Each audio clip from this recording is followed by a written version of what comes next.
মানুষের জীবনের শেষ মুহূর্তের কথা সবচেয়ে গুরুত্বপূর্ণ হয়ে থাকে, সামারি হয়ে থাকে। তিনি সেখানে বলেছেন, ফাস্তাউসু বিন নিসাই খায়রা, তোমরা মেয়েদের ব্যাপারে, নারীদের ব্যাপারে আমার কাছ থেকে ওসিয়ত নিয়ে রাখো, তাদের সাথে সদাচরণ করবার, তাদের অধিকারগুলোকে যথাভাবে দেওয়ার ব্যাপারে তোমরা সদাচরণ করো। নারী অধিকার নিয়ে কথা বলা এটা এখন একটা ফ্যাশনের বিষয়। যে হুজুর নারী অধিকার নিয়ে বেশি কথা বলে সে হুজুর আধুনিক হুজুর। আমার ভক্তদের মধ্যে মহিলারা ভক্ত একটু বেশি, কারণ মহিলাদের অধিকার নিয়ে আমরা একটু বেশি কথা বলি। অবশ্যই এটা ইন্টেনশনালি বলি তা না, নানা কারণে বলা হয়ে যায়। তো এই কারণে দেখা যায় যে মহিলারা তুলনামূলকভাবে বলে না এই হুজুর ভালো। তো মহিলাদের অধিকার নিয়ে কথা বলাটা এটা 2025-এর পৃথিবীতে এটা ফ্যাশনের বিষয়। এটা যে বলে সে সেফ সাইডে থাকে, সমস্ত এমবেসি গুলো তাকে সাপোর্ট করার জন্য দাঁড়িয়ে যায়, বিদেশি সংস্থাগুলো তার জন্য ফাইল রেডি করে ফেলে তাকে সাহায্য করার জন্য, সকল এলিমেন্ট তার পক্ষে দাঁড়িয়ে যায়, কারণ সে নারী অধিকার কর্মী।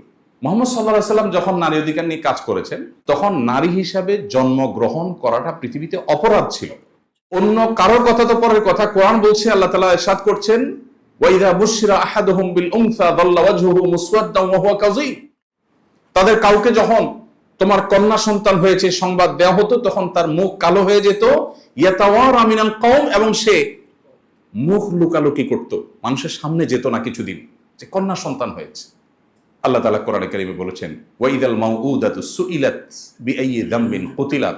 স্মরণ করো সেই দিনের কথা যেদিন মক্কার সে পাষণ্ড মানুষেরা নিজের কন্যা সন্তানকে ভুলিয়ে ভালিয়ে আদর করার কথা বলে মরুভূমিতে নিয়ে আগে থেকে পুঁতে রাখা, আগে থেকে গর্ত করে রাখা গর্তে তাকে ফেলে দিয়ে জীবন্ত মেয়েকে চাপা দিয়ে দিতে সে কন্যা দাঁড়িয়ে জিজ্ঞেস করবে আল্লাহর দরবারে, কোন অপরাধ আমাকে হত্যা করেছিলে বাবা, আজ তোমার বিচার হবে, তুমি জবাব দাও। সেই সমাজের বুকের উপর দাঁড়িয়ে বুক টান টান করে মুহাম্মদ সাল্লাল্লাহু আলাইহি ওয়াসাল্লাম ঘোষণা করেছিলেন, কেউ যদি দুটি সন্তান কন্যা জন্ম দেয়, কোনো মা বাবা যদি তাদের সাথে সদাচরণ করে, বৈষম্য না করে, জুলুম না করে, তাদেরকে সুদীক্ষা দেয়, তাহলে সে শুধু জান্নাতে যাবে তা নয়, মুহাম্মদ সাল্লাল্লাহু আলাইহি ওয়াসাল্লামের সাথে জান্নাতে থাকবে। ইমাম মালিক রাহমাতুল্লাহ আলাইহি আমাদের ফিকহের যে প্রসিদ্ধ 4টি থট মাযহাব, এর মধ্যে একটি থটের প্রতিষ্ঠাতা আপনারা জানেন, মদিনার মানুষ ছিলেন। তিনি বলতেন, আল আম্বিয়া ও আবুল বানাত, যার অর্থ হলো নবীগণ কন্যাদের বাবা। বেশিরভাগ নবী রাসূলদেরকে দেখা যায় আল্লাহ তাআলা মেয়ের বাবা করেছেন, ছেলের বাবা তুলনামূলক কম পাওয়া যায়। খোদ মুহাম্মদ সাল্লাল্লাহু আলাইহি ওয়াসাল্লামকে আল্লাহ তাআলা ছেলে দিয়েছেন, কিন্তু ছেলে শৈশবেই নিয়ে গেছেন। 4টি সন্তান তার বড় হয়েছে, বেড়েছে, স্বাভাবিক জীবন পেয়েছে, তাদের 4 জনই কন্যা। এটা কিন্তু সাধারণ বা কাকতালীয় কোনো বিষয় নয়। অর্থাৎ আল্লাহ তাআলা নারী অধিকার সত্যিকার অর্থে তাকে দিয়ে প্রতিষ্ঠা করবেন, নারীদেরকে বঞ্চনার হাত থেকে মুক্তির কাণ্ডারি বানাবেন, সেজন্য তার ঘরে 4টি কন্যা সন্তান দিয়েছেন আল্লাহ। ছেলে সন্তান দিয়েছেন যেগুলো সবগুলো নিয়ে গেছেন, একটাকেও রাখেন। মানে তিনি নিজের কন্যার বাবা হিসাবে গর্বিত মানুষ হয়ে মক্কা এবং মদিনা সহ তখনকার পৃথিবীর মানুষকে সভ্যতা শিখাবেন, কিভাবে মেয়েদেরকে মমতা দিয়ে বড় করতে হয়। তার প্রতি নাজিল হওয়া সূরাগুলোর মধ্যে সর্ববৃহৎ আয়তনের সূরাগুলোর একটি হলো সূরাতুন নিসা, অর্থাৎ নারী সংশ্লিষ্ট সূরা। কিন্তু কোরআনের কোথাও সূরাতুর রিজাল বা পুরুষ সংশ্লিষ্ট সূরা নেই। মুহাম্মদ সাল্লাল্লাহু আলাইহি ওয়াসাল্লাম তার বিদায় হজের ভাষণে মানুষের জীবনের শেষ মুহূর্তের কথা সবচেয়ে গুরুত্বপূর্ণ হয়ে থাকে, সামারি হয়ে থাকে। তিনি সেখানে বলেছেন, ফাস্তাউসু বিন নিসাই খায়রা, তোমরা মেয়েদের ব্যাপারে, নারীদের ব্যাপারে আমার কাছ থেকে ওসিয়ত নিয়ে রাখো, তাদের সাথে সদাচরণ করবার, তাদের অধিকারগুলোকে যথাভাবে দেওয়ার ব্যাপারে তোমরা সদাচরণ করো। প্রিয় ভাইরা, নবী করিম সাল্লাল্লাহু আলাইহি ওয়াসাল্লাম মায়ের জাতিকে মুক্তি দেবার জন্য, তাদের সম্মানকে প্রতিষ্ঠিত করবার জন্য, পাতালের অতল তল থেকে তাদের মর্যাদাকে তুলে আকাশের সুউচ্চ আসনে আসীন করবার জন্য যত পদক্ষেপ নিয়েছেন, শত সহস্র গবেষণা করেও সেগুলো কোনো কুলকানা করা কঠিন হবে। তিনি যখন এই গবেষণা করেছেন তখন কিন্তু নারী অধিকার নিয়ে কথা বলাটা এটা ফ্যাশনের বিষয় হওয়া তো অনেক দূরের কথা, এটা অত্যন্ত চ্যালেঞ্জিং একটা বিষয় ছিল। তিনি সেই কাজটা করেছেন। আজকের আধুনিক পৃথিবীতে অন্য ধর্মাবলম্বী, ভিন্ন ধর্মের মানুষ, সংখ্যালঘু যারা, তাদের প্রতি দায়িত্বশীল হওয়ার দীক্ষা পৃথিবীর প্রত্যেকটা অঞ্চলে মানুষ দেয়, সভ্য পৃথিবীর সবাই দেয়, আমরাও দেই। মুহাম্মদ সাল্লাল্লাহু আলাইহি ওয়াসাল্লাম তার কার্যক্রমগুলো মূল্যায়ন করতে হলে আমাদেরকে কিন্তু 1500 বছর আগে ফিরে যেতে হবে। আমরা 2025-এর পৃথিবীতে যদি তার কার্যক্রমকে মূল্যায়ন করি, এটা সঠিক মূল্যায়ন হবে না। কারণ তিনি যে সময় ছিলেন তখনকার পৃথিবীতে প্রতিপক্ষের মানুষদের প্রতি শ্রদ্ধা দেখানো বা তাদেরকে সহ্য করা, এটা তো মানুষ কল্পনাও করতো না।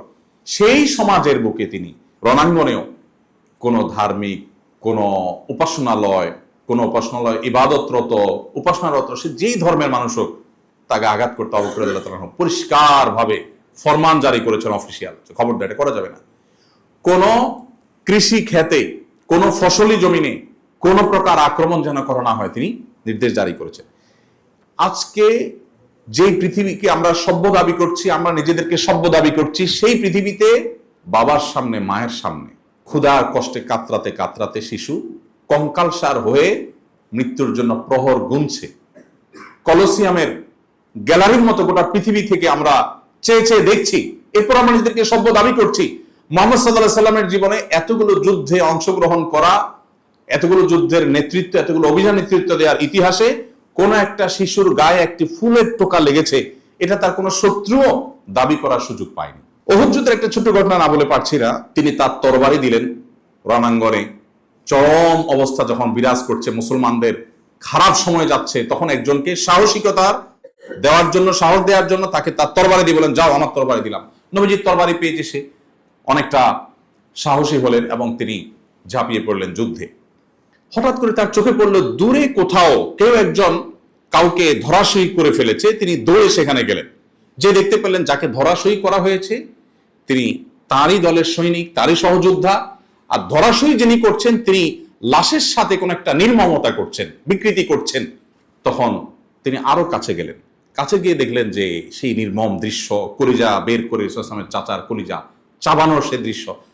তিনি কাছে গেলেন, যে দেখলেন যে এই যে দৃশ্য যিনি করছেন একজন নারী। তিনি তরবারি বের করলেন, তাকে আঘাত করবেন, উদ্যত হলেন। কিছু দূর যে আঘাত করার আগ মুহূর্তে তিনি আবার থমকে গেলেন এবং তরবারি আবার খাপে ঢুকিয়ে তিনি পেছনে চলে আসলেন। পরবর্তী তিনি বলছিলেন যে এরকম নির্মম দৃশ্য সহযোদ্ধার প্রতি দেখার পর পৃথিবীতে কোনো মানুষের ঠিক থাকার কথা নয়, আমারও সে অবস্থা হয়েছে এবং আমি তাকে শেষ করতাম। যখনই আমার মনে হলো আমার হাতে যে তরবারি এটা যার, তিনি কোনোদিন কোনো নারীর গায়ে টোকা দেন। এই নারী যত মন্দ কাজ করুক, অন্য কেউ তাকে শাস্তি দেখ, বাট তার তরবারি দিয়ে আমি তাকে আঘাত করতে পারি না।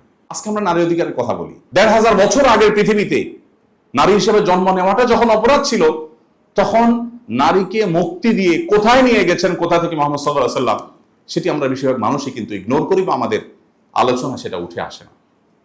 আস-সুন্নাহ ফাউন্ডেশন, উম্মার স্বার্থে সুন্নাহর সাথে।